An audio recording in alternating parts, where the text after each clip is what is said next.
성경에는 이런 말이 있습니다. 영적인 것은 영적인 것으로 분별할 수 있다. 하나님의 영이시죠. 하나님의 말씀이 영입니다. 그래서 우리 사람의 지혜로는 또는 세상의 지혜로는 이것을 파악하기가 굉장히 어렵습니다. 우리는 이 땅에서만 살아왔기 때문에 하나님에 대해서 또는 하나님의 나라에 대해서 듣기는 들었어도 그 실체에 대해서 잘 몰라요. 그래서 대부분의 말씀들, 성경 말씀들도 우리가 이 땅의 어떤 것으로 해석하려고 많이 생각을 합니다. 우리의 어떤 경험들 또는 지식으로 또는 어떤 우리의 지혜로 해석하려고 하는데 그러다 보니까 막히는 것이 많아요. 오늘도 마찬가지입니다. 주님은 이 땅에 왜 오셨냐면은 우리를 구원하기 오셨죠. 여러 가지가 있습니다. 구약에 보면은 이 땅에 예수님을 보내신 하나님께서 보내신 목적 중에 하나가 뭐냐면 이 땅에서 심판을 알게 하기 위한 것이다 라고 얘기합니다. 사람들은 죽음 이후의 세계를 잘 몰라요. 그냥 추측을 합니다. 죽은 이후에 뭔가가 있을 것이다 또는 없을 것이다. 이야기들을 여러 가지로 하지만은 실상은 아무것도 모릅니다. 왜냐하면 죽었다가 돌아온 자가 없기 때문에. 그래서 죽은 후에 뭐가 있는지를 정확히 알지 못해요. 그래서 하나님께서 예수님을 보내서 죽음 후에 무엇이 있는지를 정확하게 알려주시러 오셨습니다. 한 번 죽는 것은 사람에게 정하시는 것이니 모든 사람이 죽죠. 여기서 예외가 없습니다. 모든 인생은 다 죽음을 맞이합니다. 그 후에 심판이 있으리니. 주님께서 이 땅에 오신 이유 우리에게 심판이 있음을 알려주시기 위한 겁니다. 죽음이 끝이 아니라는 것, 하나님의 나라를 알려주시기 위해 이 땅에 오셨습니다.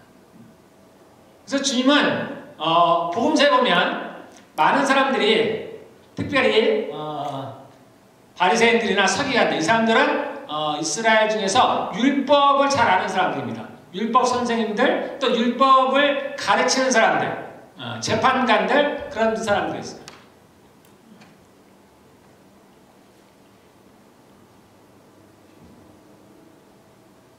그들이 비록 하나님의 말씀을 맡았고 그런 하나님의 말씀을 가르치기도 하지만 그들은 하나님의 나라에 대해서는 잘 몰랐습니다. 주님이 이 땅에 오셔서 그 하나님의 나라에 대해서 가르치기 위해서 오셨어요. 그래서 주님이 하시는 대부분의 말씀은 사람들이 이해하기가 좀 어려워요. 그래서 우리가 그런 말로 동문서답이라는 말이 있습니다. 좀 어려운 말로 선문답이라고 했어요. 동쪽을 묻는데 서쪽을 대답한다는 거예요. 전혀 엉뚱한 대답을 한다는 겁니다. 그래서 사람들이 예수님에게 뭔가 질문을 하는데 예수님의 대답이 그 질문과는 별로 관계가 없어요. 여러분들이 복음서를 읽다 보면 그러한 것들을 많이 볼 겁니다. 왜 예수님께서 이렇게 묻는데 요거에 대해서 대답하지 않으시고 다르게 대답을 하실까? 그 중에 대표적인 것이 니고데모와의 대화 속에 있죠. 예수님께서 거듭남에 대해서 얘기를 하는 겁니다. born again에 대해서. 근데 니고데모는 그런 것을 들어본 적도 없어요. 알 수가 없어요. 그러니까 그가 하는 말이 뭐예요? 사람이 다시 태어난다고 예수님이 말씀하시니까 그 말씀을 무시할 수는 없죠. 예수님이 말씀하셨으니까. 그러니까 본인이 아는 바로는 어떻게 해요? 그럼 사람이 다시 뱃속에 들어갔다 다시 나오나요? 참으로 어린아이와 같은 이야기를 하는 건데 그렇게 뿐이 할 수가 없는 거예요. 수가성의 여인과 대화도 그렇죠.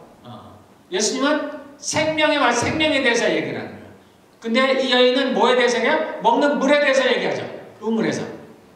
근데 예수님은 생명에 대해서 얘기를 하는 거예요. 성령에 대해서 얘기를 해요. 전혀 다른 얘기를 합니다. 예수님은 하늘의 이야기를 하는 거예요. 하나님의 나라. 우리는 그것을 모르니까 땅의 얘기를 하는 거예요. 잘 모릅니다. 오늘도 이제 그와 비슷해요. 예수님께서 그래서 대부분을 다 비유로 말씀하시는 거예요. 비유. 설명하기가 어렵습니다. 우리가 알아듣기가 어려워요. 오늘 말씀도 그건데 그래서 비유로 말씀하셨으니까 우리가 비유를 설명하는데 비유를 이해하는데 어려운 것 중에 하나가 뭐냐면 비유를 설명을 하다 보니까 그 하나하나의 어떤 메타포 좀 어려워요. 또는 상징이 있습니다. 여기서 부자가 있는데 어떤 부자? 부자는 누구를 상징하는가? 또는 청지기일까에 대해서 나오는데 불의한 청지기. 불의한 청지기는 누구인가? 이런 부분들.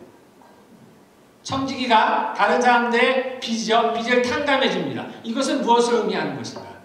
그러한 부분들. 그러한 어떤 상인적 이야기들이 있어요. 또는 이야기를 끌어가기 위해서 단순히 이야기인 경우도 있습니다. 그래서 어떤 것이 상징이고 어떤 것이 이야기를 끌어가기 위한 것인지를 구분하는 것 자체가 쉽지가 않아요. 그래서 어쨌든 이것은 쉽지가 않은 거예요. 영적인 것은 영적으로 풀어야 되는 것들인데 어쨌든 제가 하나하나 설명을 해드리겠습니다. 자, 여기서 하나씩 제가 볼까요? 부자는 누구냐? 부자는 하나님을 말합니다. 하나님. 하나님은 우리에게 뭘 말씀하시냐면 하나님이 말씀하신 대부분의 비유들은 심판에 관한 이야기예요. 심판. 하나님 나라에 관한. 하나님은 이 땅에 관심이 없으세요. 여기에 관심. 여기는 잠깐 있다가 사라지는 거예요. 여기에 관심이 없습니다. 하나님은 그 나라에 관심이 있고 이제 우리가 죽음 후에 맞이할 그 심판에 대해서 관심이 있는 거예요. 주로 그거에 대해서 말씀을 하시는 거예요. 그래서 우리의 시각도 조금은 바꿀 필요가 있습니다. 자, 여기서 어떤 부자는 하나님을 말씀하신 거예요. 어떤 부자가 있었는데 청지기 하나를 두었다. 그런데 청지기가 불의한 청지기예요. 이 청지기는 누구를 가리키느냐? 우리들을 가리킵니다. 사람들을 가리켜요. 꼭 믿는 사람들뿐만이 아니에요. 모든 사람들을 가리킵니다. 이 땅의 모든 사람들. 우리는 무언가를 맡은 사람들이에요. 우리의 것이 아닌 하나님의 것으로 맡은 겁니다. 그런데 다 불의한 청지기예요. 예수 믿는 우리도 믿지 않는 세상 사람들도 모두가 불의한 청지기입니다. 자, 그런데 청지기가 일을 정리할 때가 됐어요. 일을 정리해야 될 때가 됐다는 얘기는 무슨 얘기냐면 죽음이 다가왔다는 얘기입니다. 심판할 때가 다가왔다는 얘기예요. 그래서 이 땅에서 더 이상 그 일을 보지 못한다. 그가 죽음을 맞이할 때가 됐다는 얘기입니다.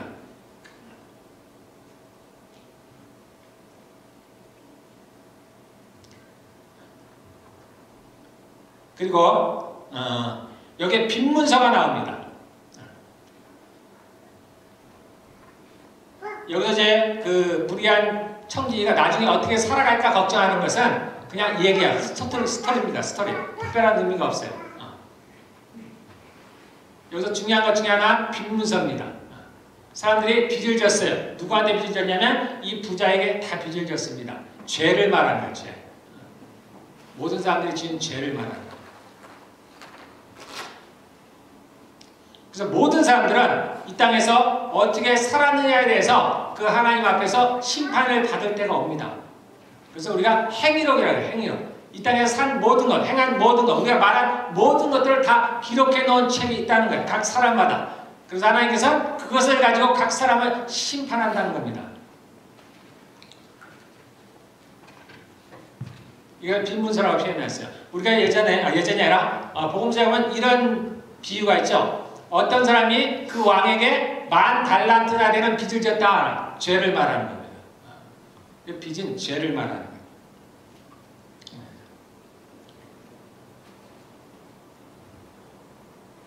자, 이렇게 기본적인 이런 기초적인 것을 가지고 이제 우리 한번 나아볼 텐데요. 예수께서 제자들에게 말씀하셨다. 어떤 부자가 있었는데 그는 청지기 하나를 두었다. 그는 이 청지기가 자기 재산을 낭비한다는 소문을 듣고서 우리가 모두 죄를 졌다는 얘기입니다.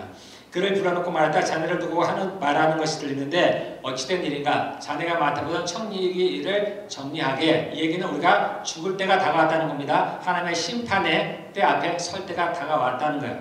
자, 이제부터는 자네는 그 일을 볼 수가 없네. 우리가 죽으면 이제 더 이상 그 일을 할 수가 없죠. 그러자 그 청지기는 속으로 말하였다. 주인이 내게서 청지기 직분을 빼앗으려 하니 어떻게 하면 좋을까? 땅을 파자니 힘이 없고 벼로 먹자니 낯이 부르구나. 특별한 의미가 없습니다. 옳지, 내가 무엇을 해야 할지 알겠다. 내가 청지기의 자리에서 밀려날 때, 떨려날 때, 그 일을 못하게 될 때 사람들이 나를 자기네 집으로 맞이하도록 조치해 놓아야지. 특별한 의미가 없어요. 그래서 그는 자기 주인에게 빚진 사람들을 하나씩 불러다가 첫째 사람에게 당신이 내 주인에게 진 빚이 얼마요? 하고 물었다. 그 사람이 기름 100마리요 하고 대답하니 청지기는 그에게 자 이것이 당신의 빚문서요 어서 앉아서 10마리라고 적으시오 하고 말하였다. 그리고 다른 사람에게 묻기를 당신의 빚은 얼마요? 하였다. 그 사람이 밀 100섬이 하고 대답하니 청지기가 그에게 말하기를 자 이것이 당신의 빚문서요 받아서 80섬이라고 적으시오. 자 여기에 이것은 무슨 의미냐면은 자, 먼저 밀 100섬이든 또는 기름 100마리든 우리가 이 양이 얼마나 다는 걸 정확히는 알 수 없지만 이것은 적지 않은 양입니다. 어떤 학자가 이야기하기를 기름 100마리면은 어느 정도 되냐면 1000데나리온. 데나리온이라는 얘기는 한 사람의 노동자 하루 품삯을 데나리온이라고 해요. 그러니까 3년치 연봉 정도 되는 돈 정도가 될 거라고 그렇게 얘기를 합니다.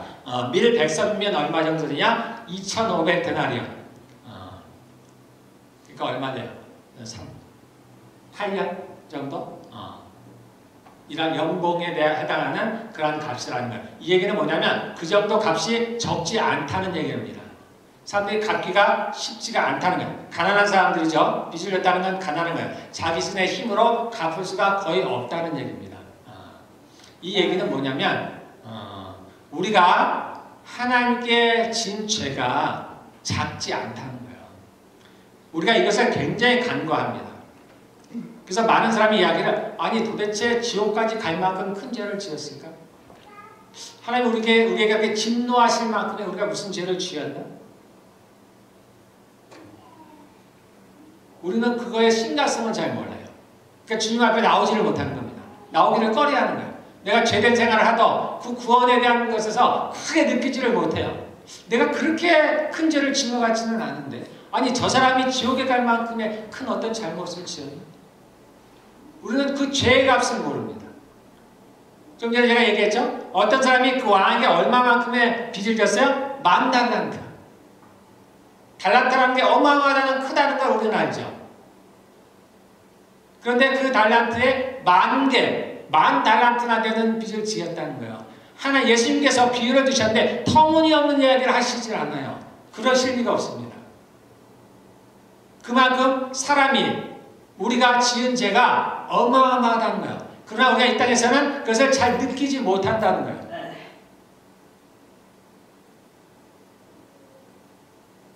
그런데 우리가 그분 앞에 섰을 때 심판자를 했을 때 그때는 우리가 그것을 알 수가 있습니다.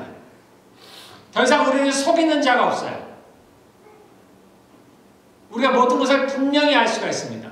우리가 얼마만큼 큰 죄를 지었는지를 그때는 알 수가 있습니다. 지금 이 비유는 이 양은 이렇게 어마어마한 양을 드는 건 단순한 비유가 아니라 그만큼의 우리의 죄가 크다는 거예요.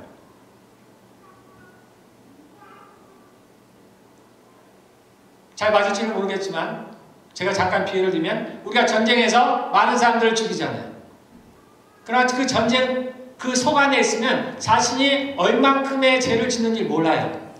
이게 마치 어떨 때는 당연하다고 생각하는 거예요. 사람을 죽이는 거예요. 우리는 이 땅에서 모든 죄 가운데 지금 살아가고 있습니다. 모든 사람이 같이 죄인들이에요. 그래서 그 속에 살아가니까 서로가 서로를 위로해 주는 거예요. 우리끼리. 그 정도는 괜찮아. 제가 가끔 비유합니다. 조직 폭력죄들도 이 깡패들도 자기네끼리는 서로 착하다 그래요. 누군가 10대를 때릴 때 나는 한 대만 때렸으니까 나는 좀 착해라고 생각한답니다. 옆에서 들을 때 그래도 너는 굉장히 착한 사람이야. 우리가 볼 때 말이 안 되죠? 다 깡패들입니다. 다 범죄자들이에요. 우리는 같은 죄인들 속에서 살아가기 때문에 우리의 죄가 얼마나 심각하다는 걸 알지 못해요. 그러나 우리의 죄는 심각합니다. 굉장히 심각해요. 그 죄값이 커요. 지금 이 비유는 그 얘기를 하고 있는 거예요. 10,000달란트 그걸 얘기하고 있는 겁니다. 우리들이 지은 죄가 크다는 거예요. 예수님이 누구냐면 하나님의 아들입니다. 그분이 십자가에 죽었다는 걸 생각해 보세요. 우리의 죄가 별거 아니라면 그 하나님이 죽으실 리가 없잖아요. 우리의 죄가 심각하게 크다는 것을 여기서 말하고 있는 거예요. 그래서 이 양의 크기는 우리의 죄값을 얘기하는 거예요. 죄가 그렇게 크다는 것을 비유로 얘기하는 겁니다. 그리고 또 하나는 이제 그 청지기가, 이 청지기가 불의한 청지기인데, 청지기가 그 빚진 사람들을 도와서 어쨌든 빚을 탕감받도록 지금 하고 있는 거예요. 자, 그런데 그 뒤에 8절에 보면 주인이 그 불의한 청지기를 칭찬하였다. 우리가 여기서 이 대목을 해석하기가 어려운 겁니다. 왜냐하면 불의한 청지기인데, 불의한 청지기가 자기 돈을 깎아준 게 아니죠. 주인의 돈을 깎아줬습니다. 그러니까 주인한테 손해를 입혔어요. 그런데 주인이 이 불의한 청지기를 칭찬하고 있다는 얘기입니다. 그 돈 얘기가 아니에요. 돈 얘기가 아니에요. 하나님은 비록 우리가 죄를 지었을지라도 우리가 벌 받는 걸 기뻐하시는 분이 아니에요. 주님은 어떻게 해서든 우리를 용서해 주기를 원하시는 겁니다. 제가 비유를 드렸죠? 제가 우리 아이를 때릴 때 누군가가 좀 말려줬으면 좋겠는 거야. 그래서 나에게 내 아이를 용서해 줄 수 있는 어떤 명분을 줬으면 좋겠어. 내가 이 아이를 가르치기 위해서 또는 이 아이가 범한 잘못 때문에 내가 회초리를 대지만 누군가가 좀 나를 말려줬으면 좋겠는 거야. 내가 이 아이를 용서해 주고 싶은 거야. 하나님이 세상을 사랑하신다 했잖아요. 우리를 사랑하신다 했잖아요. 그래서 우리가 비록 죄인이지만, 세상 사람들이 비록 죄인이지만 하나님은 저들을 용서하기를 원하시는 거예요. 지금 그 얘기를 하고 계십니다. 빚이 돈 얘기가 아니에요. 죄에 대한 얘기예요. 죄. 하나님은 세상 사람들의 죄를 용서하시기를 원하시는 거예요. 그래서 여기에 나오는 이 청지기는, 자, 첫 번째 청지기는 모든 사람들이라고 했죠. 지금 여기에 나오는 청지기는 이 대목에서 누굴 가르치냐? 이제 먼저 복음을 듣고 거듭난 우리들을 말하는 거예요. 우리가 이 일을 하기를 원하는 거예요. 세상에 하나님을 알지 못하는 이들, 주님을 몰라서 여전히 죄 가운데 있는 사람들을 하나님이 용서할 수 있도록 그 길을 만들어주라는 거예요. 이 세상의 자녀들이 자기네끼리 거래하는데 빛의 자녀들보다 더 슬기롭다. 이거 해석이 약간 좀 번역이 좀 이상하긴 한데요. 예, 여기서 세상의 자녀들은 저희를 말하는 겁니다. 빛의 자녀들 천사들이에요. 그들보다 우리가 지혜롭게 이제 행동을 했다는 얘기입니다. 예, 여러분들 여기는 뭐 심각하게 생각할 것이 없어요. 그러므로 내가 너에게 말한다. 불의한 재물로 친구를 사라. 이것도 이상하죠. 불의한 재물이라면 나쁜 재물이에요. 도둑질을 했다든가 뭐 강도짓을 했다든가 그렇게 해서 얻은 재물인데 이걸로 친구를 사귀라고 그 얘기가 아닙니다. 여기서 불의한 재물이란 이 땅에 그냥 재물이라고 생각하시면 돼요. 세상의 재물 100%가 불의한 재물은 아니지만 세상의 재물들은 대부분 다 불의한 재물이에요. 그래서 여기서 불의한 재물은 이 땅의 재물을 말하는 거예요. 이 땅의 재물로 이 땅에서 우리가 수고해서 얻은 것으로 말미암아서 친구를 사귀라. 친구를 사귀라 하니까 좀 이상하죠? 이웃을 도우라 그런 뜻입니다. 사람들을 도우라는 거예요. 이 땅의 재물로 이 땅에서 내가 얻은 재물로 사람들을 도우라는 얘기입니다. 구제하라는 얘기예요. 자, 우리가 야고보서 1장 27절에 이런 말씀입니다. 우리가 하나님 앞에 흠이 없이 정결하고 경건한 것이 뭐냐 할 때, 경건하다는, 홀리하다는 거죠. 그러면 우리가 하나님 앞에 경건을 얘기할 때는 주로 뭘 얘기냐면 우리가 종교적인 것을 많이 얘기합니다. 그래서 행동이나 말투가 조금 더 거룩하고 상스럽지 않고 사람들에게 친절하고 또는 성적으로 물러나지 않고 그게 틀린 것은 아닌데요. 야고보서 1장 2절에 뭐라고 되냐면 경건한 것은 고난에 처해 있는, 어려움에 처해 있는 과부와 고아를 돌보는 거라는 거예요. 우리의 생각하고는 좀 다르죠. 어려운 사람을 돕는 게 하나님의 경건이라는 거예요. 내가 주변에 가난한 이들을 모른 체 하면서 내가 정교적으로 건건한 것은 그 외식하는 자리라는 거예요. 외식하는 거예요. 그건 아무것도 아니라는 거예요. 내가 아무리 기도를 열심히 해도 내가 진심으로 예배를 드리고 찬양을 해도 내가 주변의 가난한 이웃들을 모른 체 한다면 그것은 외식과 같다는 얘기입니다. 근데 우리 대부분은 이러고 있어요. 집에 내가 교회에 헌금은 할지언정 이웃 사람은 안 도와. 안 돕습니다.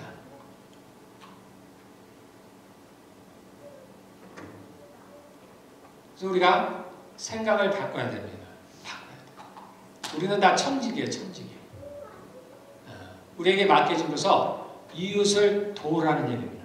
구제하라는 얘기예요. 내가 가진 것을. 그래서 마지막 절에 돈과 재물이 나오는 거예요. 결론적으로. 우리가 하나님 앞에 경건한 삶을 살기를 원하죠. 주변의 이웃들을 도와줘야 됩니다. 마태복음 25장에 세 가지 비유가 나옵니다. 첫 번째,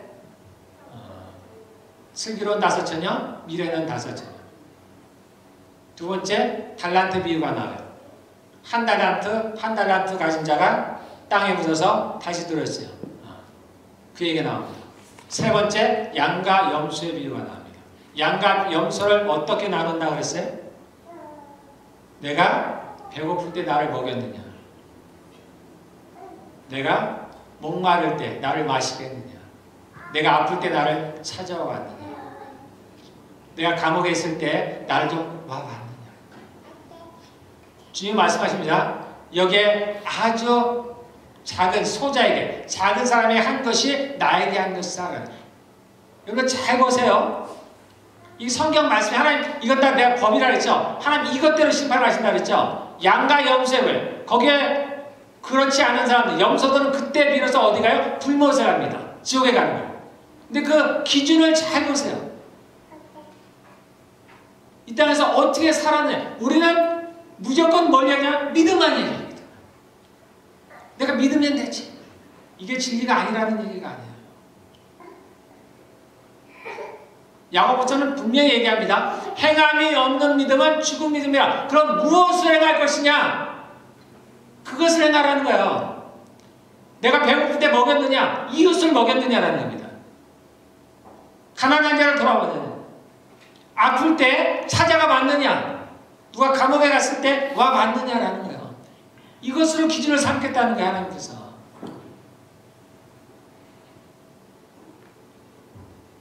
그래서 우리의 경건은 어려움에 처해있는 과부와 고아. 예전에는 과부와 고아가 가장 어려운 사람들이었어요. 이들은 남겨진 사람들.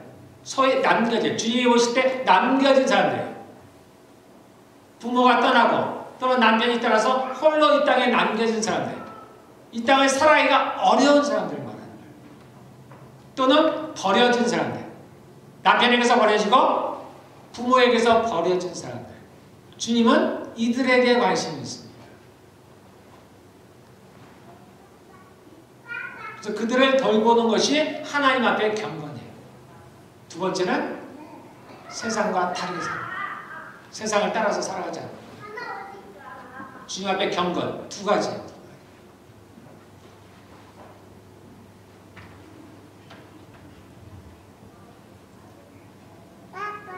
그래서 불의한 재물로 친구를 사귀라 이런 얘기입니다. 이웃을 도우라는 얘기입니다. 여러분들. 그래서 그 재물이 없어질 때 그들이 너희를 영원한 처소로 맞아들이게 하여라. 이 부분도 해석이 안 되죠. 마치 그들이 있는 것으로 또는 그들에게 그들이 나를 데려갈 것처럼 그런 뜻은 아니에요. 그들에게 행한 것을 말해요. 그들 행한 것.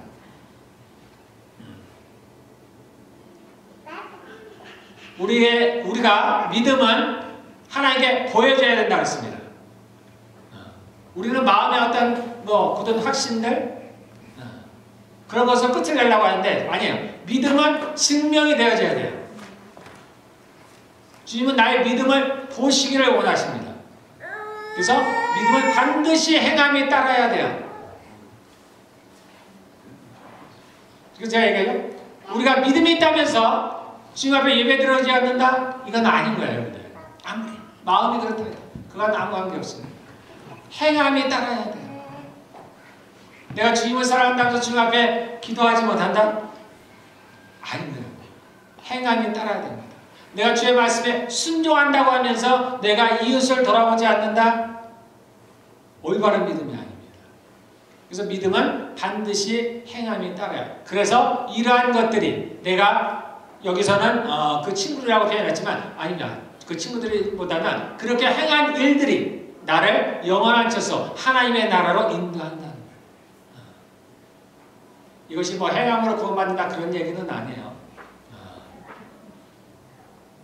우리가 그런 행함으로 말미암아 우리의 믿음을 보인다는 겁니다. 그리고 더 나아가서 이제 그러한 우리의 삶이 그 나라에서 우리에게 큰 상급이 된다는 겁니다. 그래서 영원한 천소는 하나님의 나라를 말하는 거예요. 그 사람들의 나라를 인도한다는 얘기는 아닙니다. 그런 행위들이 중요하다는 거예요. 나의 재물을 가지고 이 세상의 재물을 가지고 내가 이웃들을 구제하라는 겁니다. 그러면 그 재물이 없어질 때 재물이 없어진다는 얘기는 꼭 죽음을 말하는 건 아니에요. 이 땅에서도 우리가 이제 그러한 것들이 소용이 없을 때가 와요. 내가 있는 것들이 다 사라질 때가 옵니다. 그래서 전도서 12장 1절에 보면은 우리가 이런 말씀이 있습니다. 젊을 때 너는 창조주를 기억하여라. 고생스러운 날들이 오고 사는 것이 즐겁지 않다고 할 나이가 늙기 전에 해와 빛과 달과 별들이 어두워지기 전에 먹구름이 곧 비를 몰고 오기 전에 그렇게 하여라. 우리 노년의 때가 오기 전에 하라. 내가 건강할 때 무언가 할 수 있을 때 하나님을 찾으라는 얘기입니다. 그때가 되면 너를 보호하는 팔이 떨리고 정정하던 두 다리가 약해지고 이제 죽을 때가 다가오면 이렇게 된다는 거예요. 이는 빠져서 씻지도 못하고 눈은 침침해져서 보는 것마저 어렵고 귀는 먹어 바깥에서 나는 소리도 못 듣고 맷돌질 소리도 희미해지고 새들이 지저귀는 노랫소리도 하나도 들리지 않을 것이다. 높은 곳에는 무서워서 올라가지도 못하고 넘어질수록 걷는 것마저도 무서워질 것이다. 이게 나이가 들면 두려움이 많아집니다. 검은 머리가 팥뿌리가 되고 원기가 떨어져서 보약을 먹어도 효력이 없을 것이다. 사람이 영원히 쉴 곳으로 가는 날, 죽는 날을 말하는 거예요. 영원히 쉴 곳으로 가는 날, 길거리에는 조객들이 죽은 사람들을 정운하러 오는 사람들이죠. 조객들이 오간다. 은사슬이 끊어지고 금그릇이 부서지고 샘에서 물드는 물동이가 깨지고 우물에서 도르래가 부서지기 전에 내 창조주를 기억하여라. 육체가 원래 왔던 흙으로 돌아가고 숨이 그슬 주신 하나님께로 돌아가기 전에 창조주를 기억하여라. 그러니까 우리가 쉽게 얘기하면 지금입니다. 지금 다윗이 얘기하다. 오늘날 너희가 그의 음성을 듣거든 마음을 굳게 하지 말고 그의 말씀에 순종하라는 것처럼 여러분들 오늘 이 얘기를 들었으면 이제 새롭게 결심을 하고 살아가야 되는 겁니다.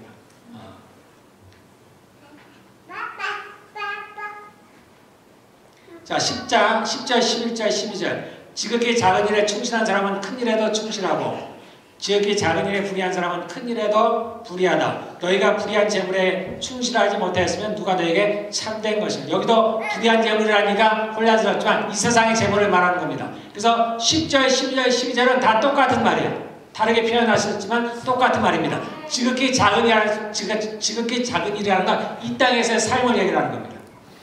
우리가 이 땅에서의 삶에 지극히 작은 일에 충성하지 못하면 큰 일에도 지극히 작은 일에 충실한 사람은 큰 일에도 충실하고 큰 일이라는 얘기는 이 땅에서 뭐 큰 일한다 그런 얘기가 아닙니다. 이제 정말 우리가 하나님 나라에 가면은 그때 하나님의 일을 해요. 그런 것들이 큰 일이에요. 여기서 하는 일들은 작은 것입니다. 그래서 우리가 썩어질 것으로 심는다 그러죠. 이 땅에 가서는 다 썩어질 것이에요.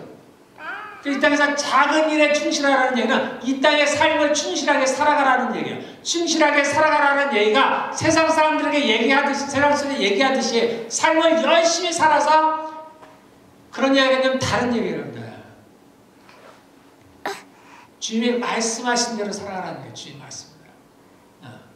세상을 쫓아가지 말고 세상에 얘기하는 성공을 쫓아가지 말고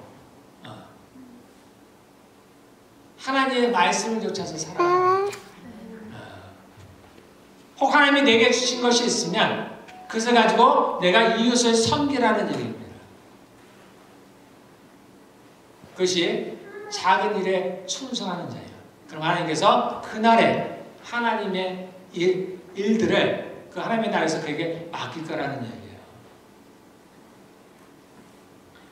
너희가 불의한 재물에 충실하지 못하였으면 누가 너희에게 참된 것을 맡겨. 불의한 재물이라는 건 이 땅이라 그러죠. 참된 것은 그 나라입니다. 하나님의 나라예요. 하나님의 일이에요. 그 하나님의 나라, 그때 하나님께서 어떻게 우리에게 하나님의 일들을 맡기겠느냐입니다. 성경에 보면 우리가 그날에 이제 그 하나님 나라에 가서 여러분들 뭔가를 하잖아요. 우리는 그 이상은 생각 안 하죠. 그냥 천국에 가면 끝이다. 아니야. 그것이 시작이에요. 시작. 거기서 무언가를 합니다. 당연히 무언가를 하죠. 이 땅에 있는 모든 것들은 그 하늘에 있는 것들의 모형과 같은 거예요. 다 하늘에 있는 것들입니다. 그래서 우리를 하나님께서 다스리는 자로 써요.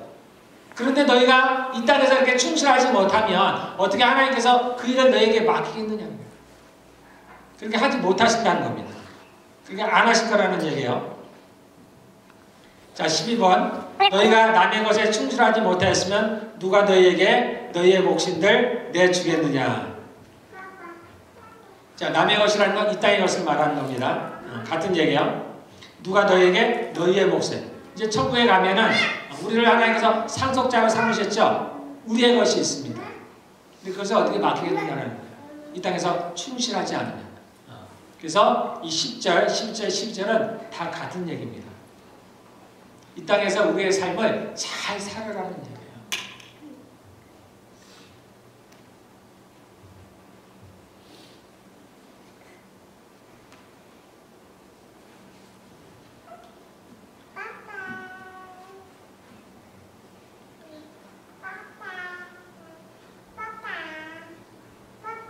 우리가 이 땅에서 하나님께서 받은 권세가 굉장히 큽니다. 너희가 네 죄든지 사하면 사하리라 그랬어요. 우리에게 죄를 사하는 권세가 있습니다. 그래서 죄를 사하는 권세가 우리가 누군가의 죄를 하나님께서 하시듯이 그런 사하는 걸 얘기를 하는 건 아니에요.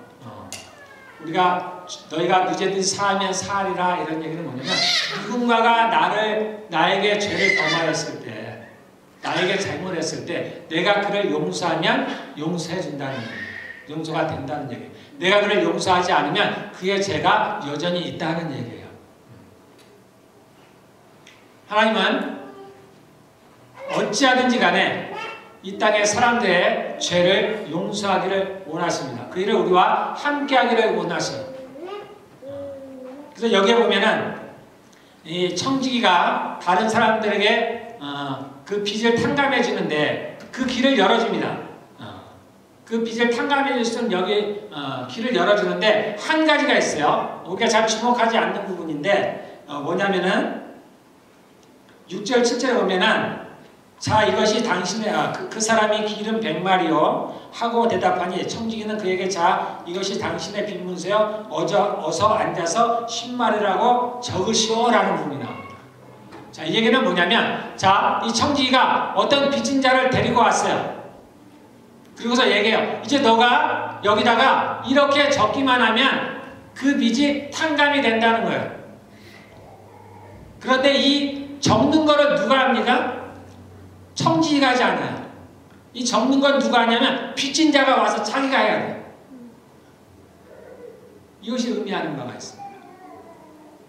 여러분들 이제 조금은 이제 기억이 생각이 나죠. 우리가 사람들에게 전도를 하는 거예요. 전도를 해. 그래서 사람들에게 우리가 생명이 살아날 수 있는 그들의 죄를 용서받을 수 있는 우리가 길을 제시해 줄 수는 있어요.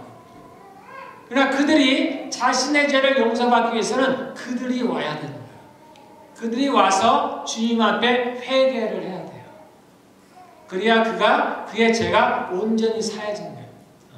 우리가 임의로 우리가 누군가를 죄를 하나님께 사해져야 해서 우리가 한다고 해서 그의 죄가 사해지는 건 아니라는 얘기예요. 우리가 그 사람들에게 그 길을 알려주기는 하지만 이게 우리가 하는 일이에요. 그러나 그가 자신의 죄를 빚을 탕감받기 위해서는 그가 스스로 와서 자신이 적어야 되는 거예요. 와서 주님 앞에 나와야 되는 겁니다. 그래서 주님 앞에 회개를 해야 그가 비로소 자신의 죄사함을 받을 수 있다는 얘기입니다. 제가 이 부분을 이 부분을 보면서 저는 내심 상당한 기대를 했어요. 무슨 기대를 했냐면 여러분들에게는 이것이 얼마나 마음에 와닿는지는 모르겠지만 이게 하나님의 나라가 실제라고 보면은 이 지옥이나 그 심판도 실제예요. 그러면 내 주변의 사람들이 다 그 대상자가 되는 겁니다. 내 주변의 사람들이 벌을 받고 내 주변의 사람들이 지옥을 가게 되는 거예요. 내가 아무리 누군가가 미워도 그 사람이 지옥 가는 걸 즐거워하는 사람은 아무도 없어요. 정말 마음이 아파요. 그래서 저는 이것을 보면서 하나님께서 우리에게 그러한 것을 행할 수 있는 어떤 누군가의 죄를 용서할 수 있는 길을 좀 열어놓지 않으셨을까? 그 대신 기대라고 제가 하나님께 이러한 부분들에 대해서 여쭤를 봤는데 가장 큰 거는 우리가 전도하는 방법입니다.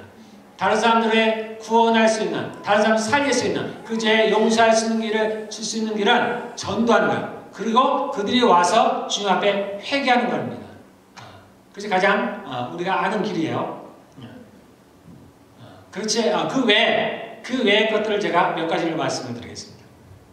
자, 모세가 이스라엘이 범죄했을 때 모세가 하나님께 중보기도하는 장면이 나옵니다. 중보기도가 있어요. 중보기도.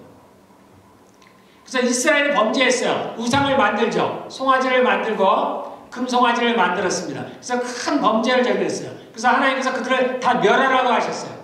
그랬더니 모세가 주님 앞에 무릎을 꿇고 그 모든 이스라엘을 대신해서 하나님께 회개하며 용서를 구했을 때 하나님이 용서를 구했습니다. 그래서 제가 이게 혹시 지금도 적용이 되겠냐고 제가 하나님께 여쭤봤습니다. 지금은 적용이 안 됩니다. 제가 이 나라의 모든 범죄 또는 누군가의 범죄를 다 주님 앞에 대신 내가 회개한다고 해서 그의 죄가 용서받지는 않습니다. 그거는 특별한 상황이어서 특수하죠. 그래서 이것은 적용이 안 됩니다. 자, 그 다음에 욥을 보겠습니다. 욥. 자, 욥이 뭘 했냐면 욥의 평상시에 어떻게 했냐면 그의 자녀들이 뭔가를 잔치를 하다든가 뭔가를 할 때 그 다음 날이 되면 욥이 자녀들을 위해서 대신 제사를 지냈습니다. 대신 하나님께 제사를 드렸다는 얘기예요. 제사를 드렸다는 얘기는 양과 소를 잡았다는 얘기예요. 죽였다는 얘기입니다. 지금으로 치면 회개를 했다는 얘기예요. 욥이 그걸 했어요. 하나님께서 그걸 받으셨습니다. 자, 두 번째, 욥이 마지막 때 하나님께서 말씀하시죠. 욥이 누구를 위해서 제사를 드리면 그 다른 두 친구를 위해서 대신 제사를 드려요. 그러면 하나님께서 말씀하시기를 내가 저들을 용서하겠다 이렇게 말씀하십니다. 그들이 회개하는 장면은 안 나오지만 욥이 제사를 드림으로 말미암아서 그의 두 친구들이 사함을 받아요. 제가 이제 요걸 가지고 하나님께 나아갔습니다. 그러면 우리가 우리의 자녀를 대신해서 저희가 회개를 하면 주님께서 저들의 죄를 사하십니까? 사합니다. 이건 지금도 적용이 돼요. 여러분의 영의 자녀를 위해서 회개를 하시면 돼요. 너 회개해라. 그것도 좋지만 그 애가 회개를 하면 좋겠지만 그렇게 못했을 경우에 여러분들의 마음이 오면은 우리 자녀라고 해서 강팍하잖아요. 안 한단 말이에요. 그때 여러분들이 하시면 돼요. 여러분, 그래서 제가 우리의 유아 세례가 효과가 있다고 말씀드렸죠. 그래서 유아 세례를 한다고. 부모의 믿음으로 말미암아서 그 자녀가 구원을 받습니다. 마찬가지로 부모가 자녀를 대신해서 회개함으로 말미암아서 그 자녀의 죄가 사함을 받습니다. 그런데 언제까지? 성인이 되기까지. 성인이 되면은 이제 자기가 하나님께 나아가야 돼요. 그 이상은 안 됩니다. 그럼 성인의 나이는 언제냐? 각 나라마다 다르죠? 성경은 몇 살이라고 봤을까요? 20살. 그래서 하나님께는 20살입니다. 20살. 20살이 되기 전까지는 내가 내 자녀를 대신해서 회개를 나아갈 수 있어요. 그럼 그의 죄가 사함을 받습니다. 20살이 넘어가면 내가 중보기도는 할 수 있지만 그가 스스로 하나님께 나와야 돼요. 그래야 그 죄 용서를 받습니다. 그 친구들에 대한 얘기는 적용이 되지 않아요. 친구에 대한 것이 적용이 되는 범위가 있습니다. 그것은 어떤 거냐면 누군가가 나에게 범죄를 했어요. 지금 욥에게 두 친구가 욥에게 범죄를 했어요. 욥을 비난했습니다. 그래서 누군가가 나에게 범죄했을 때, 나에게 잘못했을 때 내가 그를 용서하고 그를 대신해서 하나님 앞에 회개할 때 그 일이 적용이 돼요. 그 상대방의 죄가 사함을 받습니다. 내가 전혀 모르는 누군가의 죄를 회개한다고 해서 그가 사함받는 그거는 적용이 안 됩니다. 욥의 경우처럼 자신에게 범죄한 누군가 내가 그 사람을 용서를 하고 그러면 나에 대한 죄는 사해요. 그런데 하나님에 대한 게 남아있어요. 그 하나님에 대한 거는 제가 대신 그 사람을 위해서 회개할 때 해결이 됩니다.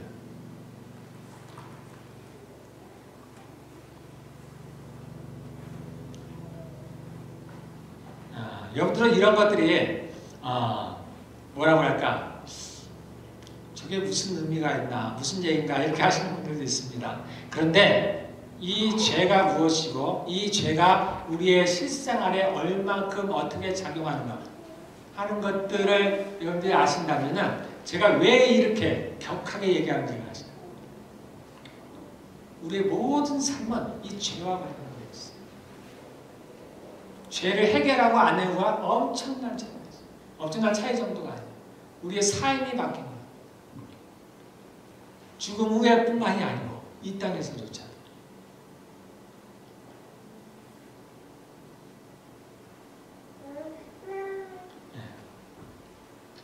우리가 이렇게 직접적으로 죄를 사할 수 있는 길은 이 정도입니다.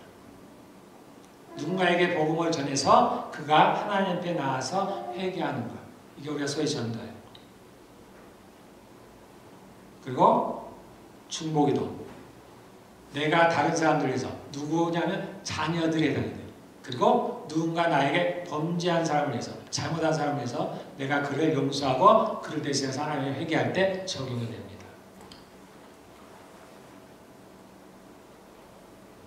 그 다음에 이런 직접적이지는 않지만 간접적인 경우가 있어요. 우리가 사람들에게 축복을 하는 겁니다. 그래서 제가 전에 말씀드렸죠. 우리는 정말 축복을 남발해야 된다. 여러분들 축복을 남발해야 돼요. 우리는 여러분들 가만히 속을 한번 생각해보세요. 누군가 축복하는데 굉장히 인색합니다. 이 축복이 저 사람한테 갈까? 뭐 그런 생각도 안 해요. 아예 축복 자체를 안 합니다. 굉장히 인색해요. 너를 향한 나의 생각을 하나니 하나님이 우리에 대한 생각이 뭐라 했어요? 재앙이 아니고 평안과 축복입니다. 하나님은 우리에게 복 주시기를 원하시는 하나님. 우리는 그분의 대리자와 같은 사람이에요. 그래서 우리가 그 일을 행하기를 원하십니다. 이게 어떤 일을 할까? 일을 합니다. 반드시 일합니다. 우리가 말 한마디 하면 하나님 저 사람 축복해 주세요. 이 말이 무슨 얘기? 일을 합니다. 여러분들. 크게 해요. 그래서 우리가 심하게 하면 입이 닳도록 축복을 해줘야 돼요. 내가 모르는 하나님 내가 저 사람 모르는 사람을 축복해 주십시오. 하나님 저 사람에게 평강을 주십시오. 그래서 우리가 가는 집마다 평안을 빌어줘야 돼요. 성경은 이렇게 얘기합니다. 너희가 네 집에 들어가든지 어느 집에 가든지 그 집안에 평안을 빌라. 그 다음에 그 집안에 그 평안을 받을 만한 사람이 있으면 그에게 평안이 임할 것이요. 그렇지 않으면 그 평안이 너희에게 임하리라. 우리에게 나간 말이 사라지지 않는다는 얘기예요. 떨어지지 않는다는 얘기입니다. 하나님 저 사람을 좀 구원해 주십시오. 우리가 이 말이 어려워요. 마음이 안 오는 거야. 나와 관계없다고 얘기합니다. 근데 하나님은 모든 사람이 구원 얻기를 바라는 모든 사람은 아니겠지만 대부분의 사람이에요. 하나님께서 모든 사람은 아니랍니다. 그러니까 저도 모든 사람이라고 얘기 안 해요. 대부분의 사람들이 구원받기를 원하시는 거예요. 그래서 여러분들 축복을 남발하셔야 돼요. 특히나 내 자녀들, 가족들, 주변 사람들, 나하고 멀어진 나의 가족들, 우리 무심하게 살아가잖아요. 그냥 우리가 기도라도 하셔야 돼요. 내 마음이 일지는 않지만 하나님 저 사람 좀 축복해 주십시오. 저 사람을 구원해 주십시오. 저도 전에는 이것을 몰랐어요. 그래서 제가 제 가족들에게 내가 복음을 전할 형편이 아니었으니까 자신도 없고 저도 무신경하게 지나갔습니다. 그러다가 제가 하나님께로부터 이런 것들을 알게 되면서 제가 이제 바뀌었어요. 저희 가족들, 한국에 있는 가족들에서 기도합니다. 저는 그들이 구원받을 줄 믿어요.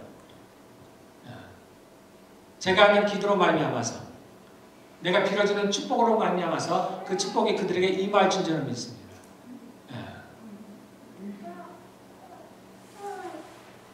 그래서 우리가 사람들에게 축복을 빌어줘야 돼요. 그리고 그들의 평안을 빌어야 됩니다. 그리고 더 나아가서 그들의 영혼이 구원받기를 기도해야 돼요. 그것이 우리에게 맡겨져 있습니다. 제가 말씀드렸죠. 예정에 대해서 예수님이 하나님께서 자신의 자녀로 그리스도의 신부로 예정된 사람들은 반드시 구원을 얻습니다. 예수님께서 그렇게 하시겠다고 하셨어요. 그분이 전능하신 하나님이 그렇게 하시겠다고 하셨으니까 그분이 이루실 거예요.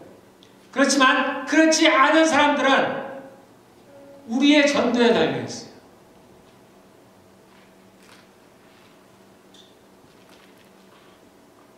그들이 우리의 전도를 듣고서 주님 앞에 나오면은 그들이 살아납니다.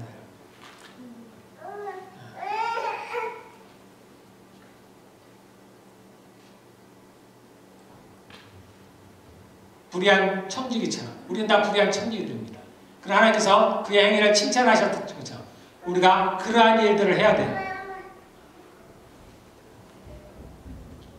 이 땅이 긴 것 같아도 길지 않죠?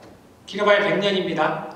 길다면 길지만 제가 이렇게 살아보니까 지나왔어요. 제가 하나님께 갈 날이 얼마 안 남았습니다. 그 하나님의 나라는 영원한 나라입니다. 그래서 너무 내가 살아가는데 매이지 않기를 바랍니다. 그 하나님의 좋은 군사는 자기 생활에 매이지 않는 사람들이에요. 우리는 오직 그 나라를 구하는 사람들, 그 나라를 위해서 살아가는 사람들 되시기를 바라겠습니다.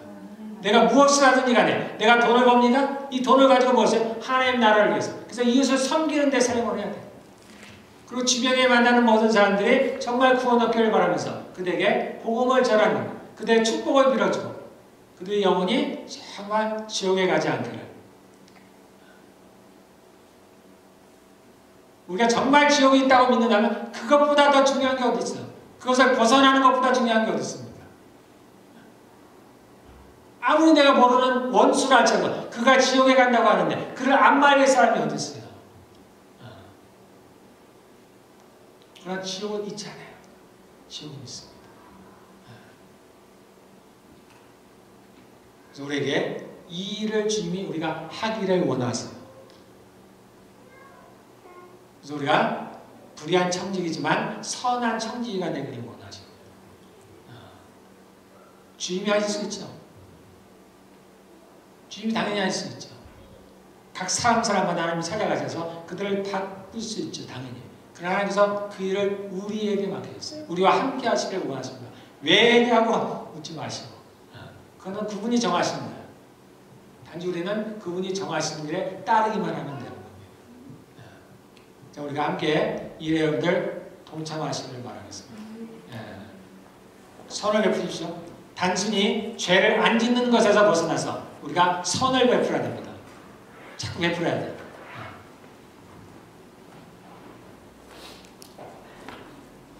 모든 하나님의 일에 우리 모두 함께 동참해 갔으면 좋겠습니다. 그래서 우리에게 모두가 다 이런 마음이 있기를 바랍니다. 정말 이 하나님의 마음이 우리 하나님의 마음을 갖기를 원하죠. 이 하나님의 마음이 우리 모두에게 정말 부어지기를 원합니다.